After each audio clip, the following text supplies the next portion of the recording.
Welcome back, everyone. So this is a Christopher Watts update.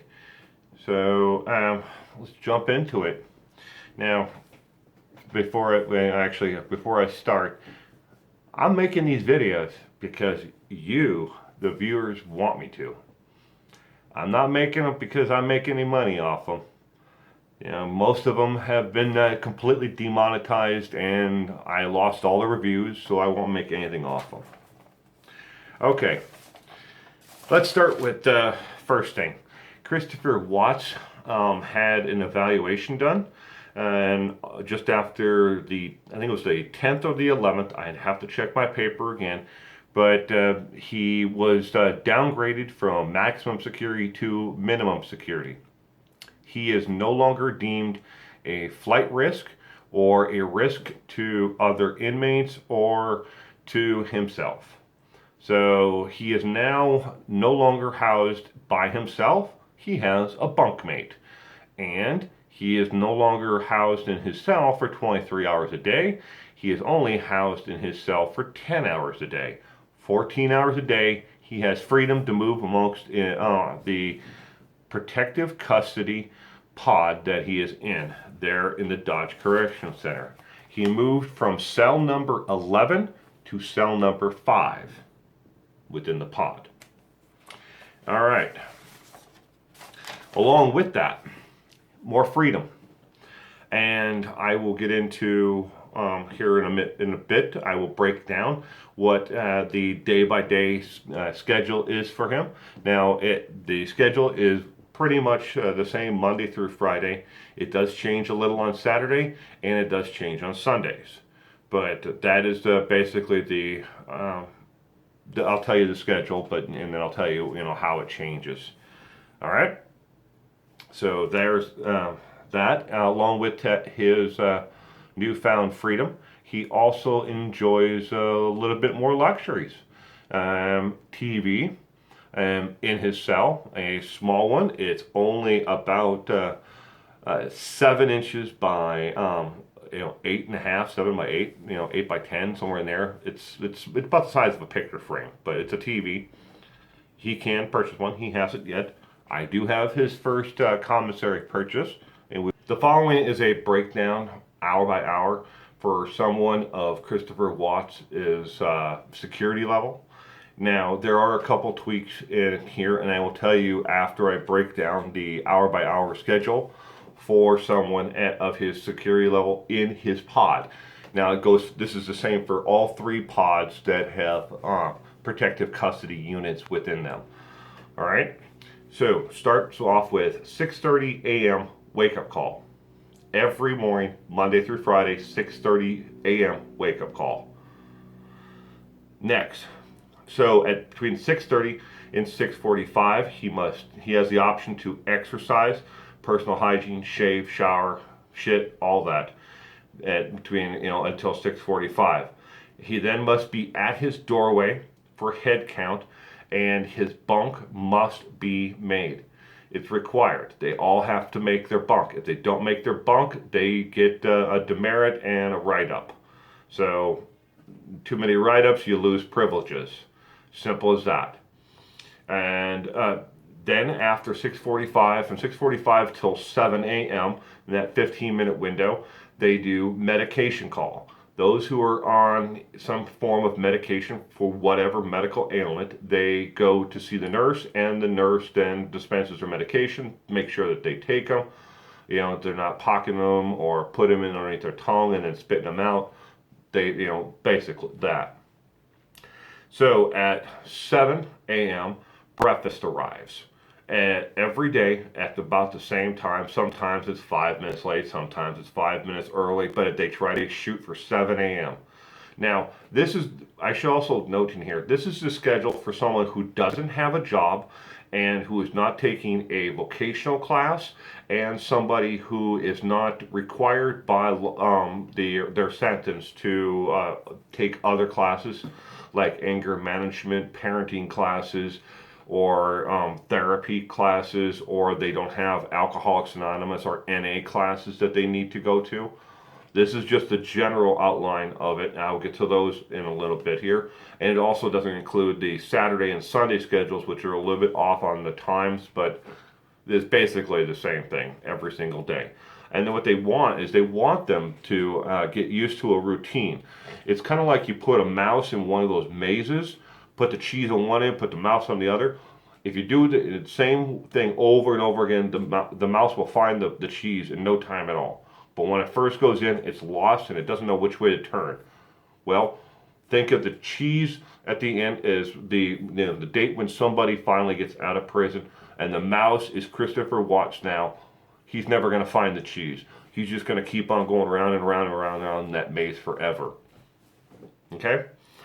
So, breakfast is served. They bring that to the actual pod. They don't go to someplace to actually have it, like a dining hall.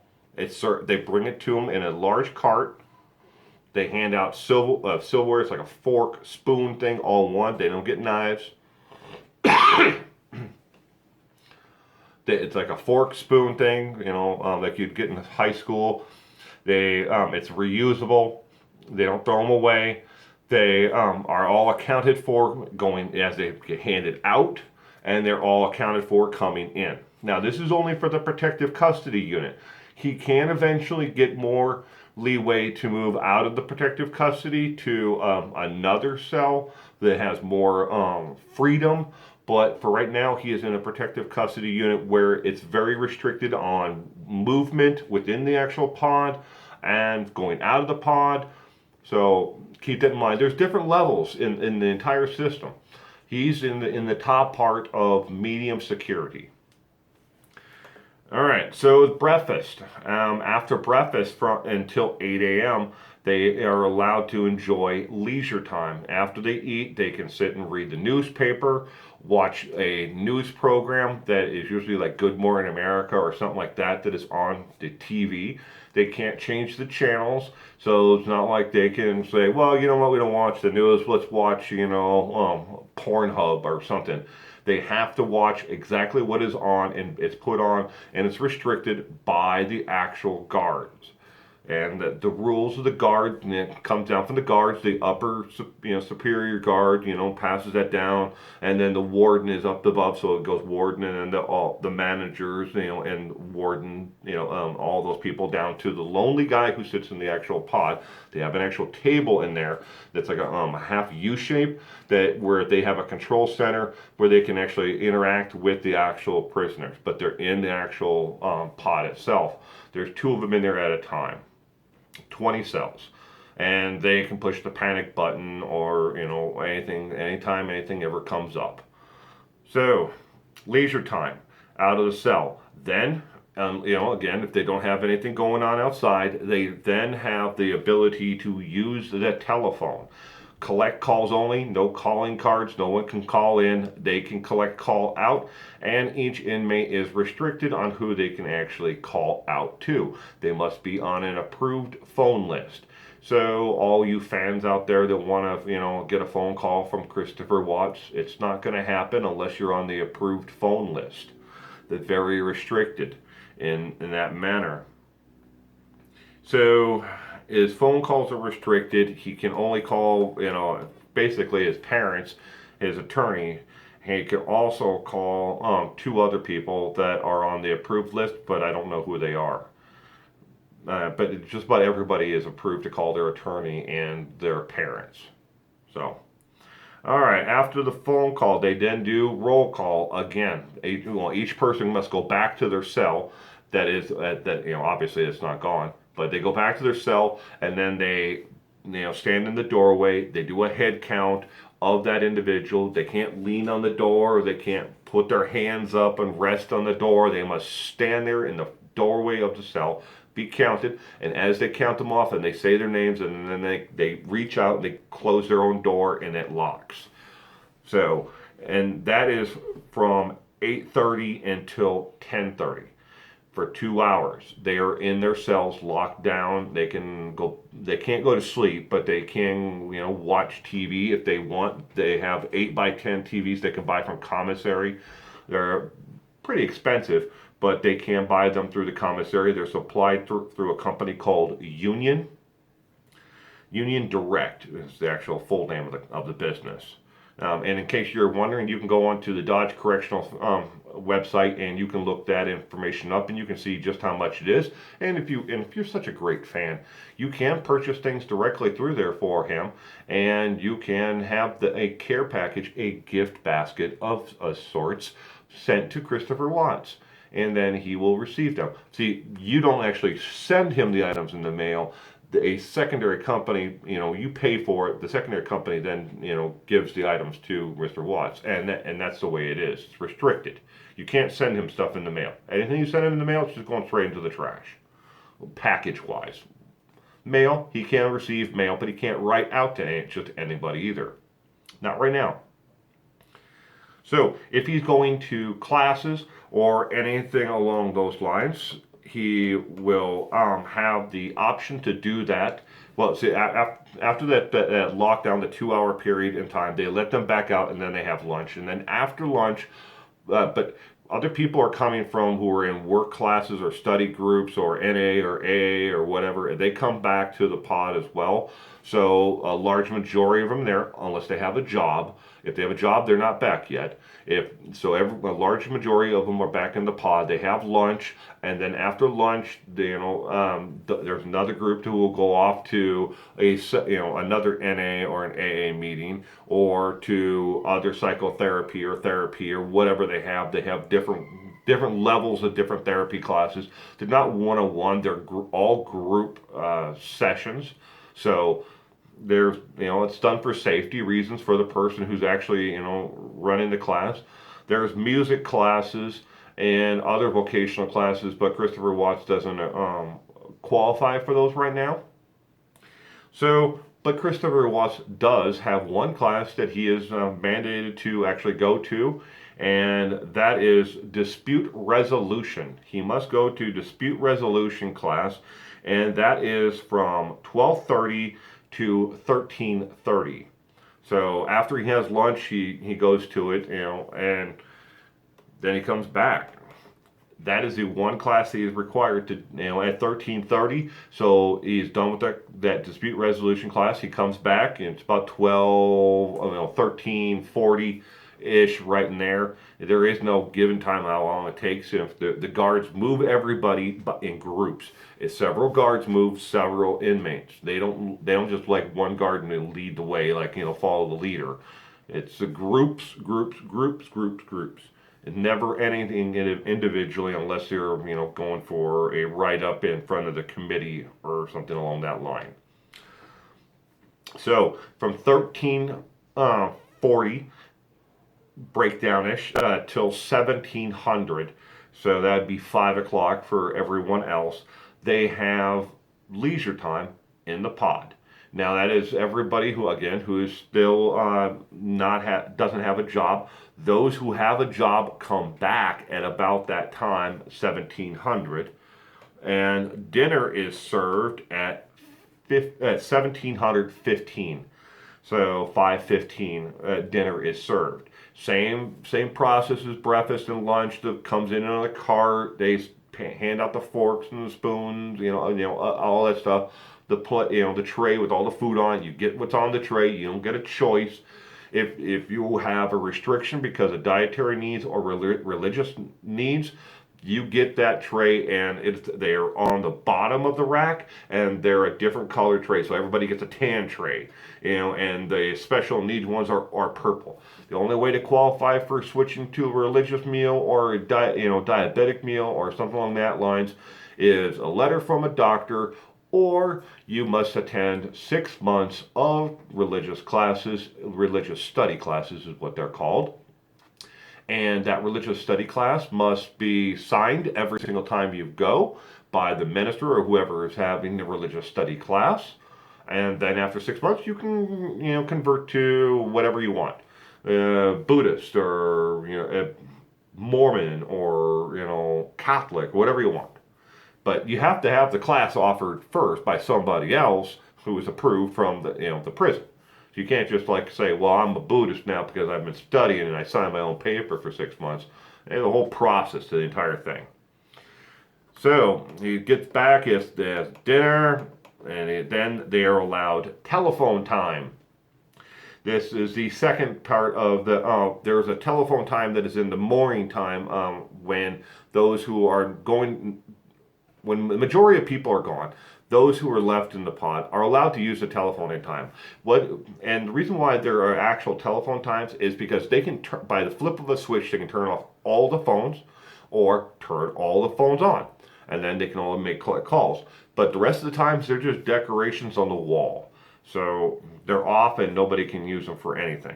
So there's an actual designated telephone time. Now there are only six phones on the wall. They're pay phones, but you don't actually put money in them. You can only call out, collect calls. But there are six phones. There are 40 guys in the pod. So as you can see, there is obviously a higher pecking order to who actually gets to use the phone. They don't say Bob has been here 15 years and he gets to use the phone first before Mr. Watts. It's more Bob's a badass and he'll kick your living skull in if you don't let him use the phone before you, Mr. Watts. So there's a pecking order. But it's an unwritten rule. And it's pretty much there. So they, after the telephone and leisure time is over with, there's medication check again, and then there's nothing scheduled at all until 7:30 at night.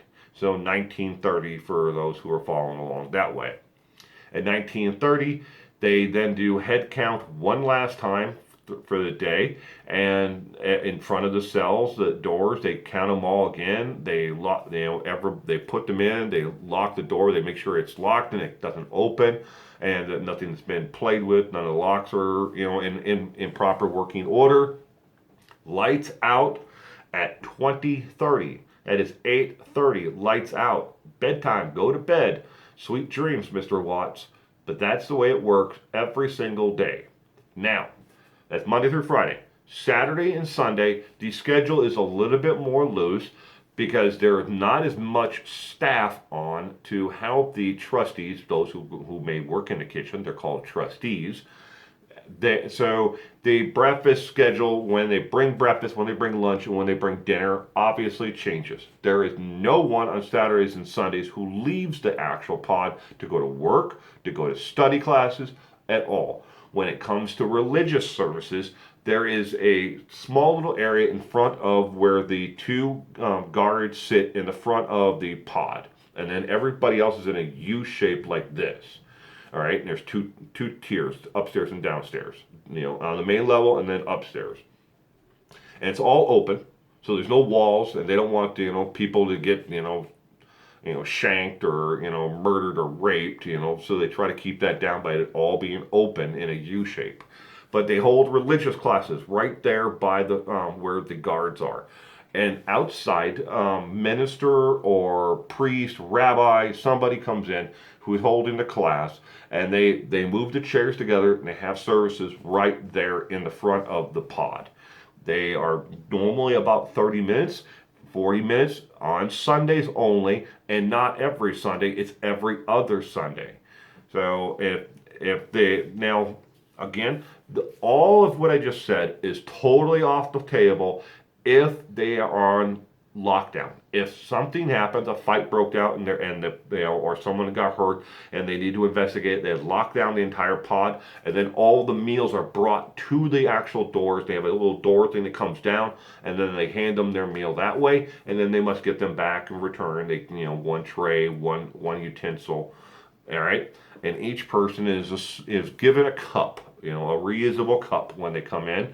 They can buy other cups and Tupperware from the Commissary, like a regular, just a small, microwavable Tupperware dish. Not actual Tupperware; it's an off-brand, but I use that as an example. That bowl is $7.50 for that little plastic bowl. Yes, they charge for, an arm and a leg for everything, and when you're only making 60 cents a day, you can think about just how long it takes someone to actually purchase that. Quite a long time. So people are very frugal with what they have, and they don't want other people to steal what they have. So that is the basic breakdown Monday through Friday of the schedule. And like I said, the weekends is a little bit more open for when they actually do things and what services they offer on the weekends. Now, if he keeps on going the way it's going and he doesn't get into any trouble, he's always going to be medium security, but he's never going to go to low security where they move him out of Dodge, correction center. He's going to stay in Dodge. He could go to Waupun. He could go to the other prison, but he'd still be a medium security prisoner. All right, and as a medium security prisoner, he's going to have certain restrictions on him, the rest of his life while he's in prison. He'll get more freedom for visitation and stuff like that. Now, visitation schedules, I didn't talk about that because it's never the same thing. All right, so there are certain days of the week when they have visitations. They have visitation on Thursdays and they have visitation on Tuesdays. Now, when it comes to someone of his caliber of higher end medium security, they don't necessarily have a visitation that is set up like time wise. Someone who is approved would have to call and find out when that visitation is because he doesn't have visitation the same times as other prisoners, and there's never going to be one-on-one where someone can touch him, hug him, kiss him, love him, whatever. That's never going to happen. And unless he get, maybe in 20 years from now or 5 years from now, I don't know. It all depends on how everything works out for him. But everything he's doing right now is between him and there's plexiglass between him and the other person, so they can't hand things back and forth, no contraband or anything at all. There are no conjugal visits at the Dodge Correction Center, and that's just the way it is. So if he's going to want conjugal visits with someone, he's going to need to be moved out of the Dodge Correction Center, and he can put in a request after he's been there for the minimum of 2 years. He can put in a request to be, moved to Colorado or to North Carolina, and he's got to get the prison there to want him, and he's got to get the prison there to want him, and then he's got to have a damn good reason why he needs to be moved. Because they don't just move them because the prisoners want to, so they keep them moving around because the prisoner wants to see a scenery change. Now, they don't care what the prisoner wants. So, is there anything else that I need to tell you about his actual schedule? He is not allowed to contact from Nicole. She is not on the approved visitation list, and she is not on the approved mailing list, and she's not on the approved phone list. I have only seen 2 of the 3 lists, but she is not on there anywhere. It only lists his parents, mother and father, and it lists a aunt of his, and then his attorney, and then it says other. And the other doesn't have an assigned name or number to it. It's just blank. It's another spot where somebody else could be on there for visitation, but it's blank. And there are other lines below that could be filled in, but it is blank. All the rest of it is blank. So she's not on it. Kill your wife and family for someone you think they would at least come and see you.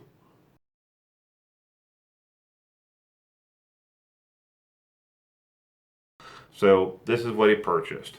1 pack of 2 Blink Flex ink pens. These are safety pins, so they can bend, so they can't be used as a weapon. $1.15. 1 address book, $2.45. 1 bottle of Alberto VO5 shampoo, $1.45. 1 bar of Zest body soap, no rope included on that, so it's not soap on a rope, $1.05. 1 toothbrush holder, 50 cents. 1 medium bristle toothbrush, Colgate brand, $1.25. 1 tube of Colgate sensitive toothpaste, $6.95. 1 stick of Speed Stick deodorant for men, musk scent, $3.25. 1 6-ounce bag of gummy bears, $1.05. The next item he bought a quantity of 6 of, because it's sold by a weighted portion and there is no actual definition other than it says hard candy assorted. He bought a quantity of 6 of those at 60 cents a piece for $3.60. Total commissary was $22.70. There was one item that he put on the commissary that he wanted to get, but they were out of stock on, and it says right on there, out of stock. He wanted to purchase greeting cards. They are sold in packs of 3, 5, and 7. He checked the box for, he wanted the 5 cards, and these are 5 blank greeting cards for $1.40. Did not get them, they were out of stock. He did not purchase any stamps, envelopes, writing paper, or anything else. And they were out of the greeting cards. So I don't know if he has those items or if he was just buying them to trade with somebody else, because depending upon the design, believe it or not, they are highly traded within the prison system. All right. Now, I've heard from quite a few ladies on Twitter and on I know you're not going to believe this, but and through the Facebook and YouTube, all 3 of those, who they wanted to know how they could contact and write Christopher Watts. You can either look him up through the Dodge Correctional Center's website, or you can go to writeaprisoner.com, and you will need his prisoner ID number, which is 182906. So if you want to write Christopher Watts, you can. All right. So that is pretty much it for the Christopher Watts update. Now, again, an ending here. I'm doing these videos because you, the viewer, wants me to do them. Does anybody care? Yeah, I know I'm gonna see that question a couple of times at least in the first day. No, who cares if Christopher Watts, what he's doing, man? He can rot in hell. I see it every single time. It's so annoying. But hey, you know what? I don't care.